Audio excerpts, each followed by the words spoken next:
ఉమ్మడి తెలుగుదేశం జనసేన బీజేపీ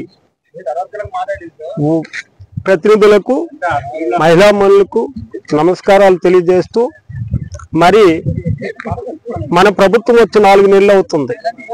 ఈ 4 నెలల్లో కూడా మనం ఏం చేసాం ప్రజలకు అనేది ఈ రోజు మనకు స్పష్టంగా కనిపిస్తుంది।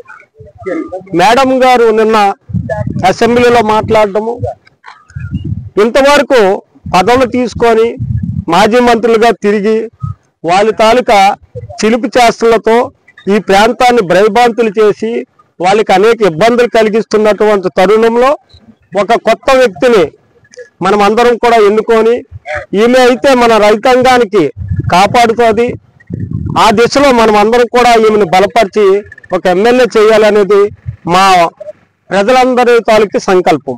ఈ సంకల్పంలో భాగంగా మేడం గారు కూడా మనకి అనేక విధాలుగా ఈరోజు అసెంబ్లీలో మాట్లాడిన తీరైతేనేమి, మన జీడి కొబ్బరి రైతాంగాలకి చేసినటువంటి సేవ అయితేనేమి, మరి ముఖ్యంగా మనం చెప్పుకోవాలంటే అన్నడు వెళ్ళినటువంటి ఎయిర్పోర్ట్ అది కూడా ఈ బిడిమి గ్రూపు మన వజ్రకొత్తూరు మండల మెట్టూరు గ్రూపు చీపురుపల్లి గ్రూపులో వాళ్ళు స్థల పరిశీలన చేయడం అనేది మేము అందరం కూడా హర్షిస్తున్నాం।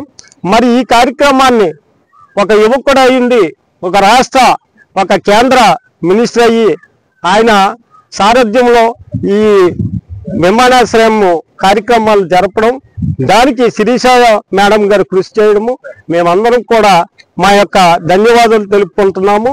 మరి అలాగే ప్రతి కార్యక్రమంలో కూడా మనకి చేదోడు వాదోడుగా జనసేన పార్టీ పవన్ కళ్యాణ్ గారు కూడా మనందరికీ మన పలాస నియోజకవర్గాలకు కూడా అన్ని విధాలకు కూడా సహకరించి మన గ్రామాన రోడ్లు వేయించడంలో ప్రతి ఒక్క కార్యక్రమానికి కూడా చేయూతగా మనందరికీ కలుపుకొని వెళ్తున్నారు।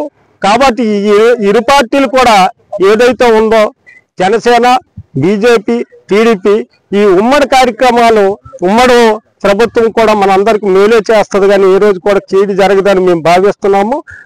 మేము ఎప్పుడు కూడా జనసేన నాయకులు పవన్ కళ్యాణ్ గారికి, అలాగే మా నాయకుడు నారా చంద్రబాబు నాయుడు గారికి, ఇక్కడ రామ్మోహన్ నాయుడు గారికి, మా శిరీష మేడం గారికి కూడా మా హృదయపూర్వక నమస్కారాలు తెలియజేస్తూ సెలవు తీసుకుంటాం।